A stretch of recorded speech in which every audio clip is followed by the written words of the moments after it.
তো এখানে আপনার এটি হচ্ছে আপনার মিটারের ফেজ লাইন এবং এটি হচ্ছে আপনার মিটারের নিউট্রাল লাইন।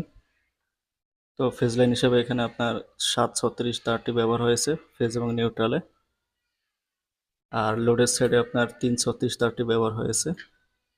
তো এই দুটি হচ্ছে আপনার লোডের সাইডে ফেজ লাইন এবং নিউট্রাল তারটি সরাসরি মিটারে যে নিউট্রাল রয়েছে তার সাথে সরাসরি কানেকশন হয়েছে।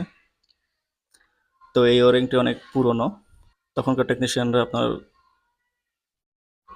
দুটি ফেজ লাইন শর্ট করে দিত, তারপর দুটি লোড ভাগ করে দিত দুই টার্মিনালে। এখানে আপনার একটি লোড দিত এবং এখানে আপনার একটি লোড দিত, এবং মিটারের ফেজ লাইনটি একটি টার্মিনাল দিয়ে একটি লুপ তারের মাধ্যমে আবার এই সাইডে টার্মিনালটি শর্ট করে দিত। অর্থাৎ দুটি টার্মিনালে আপনার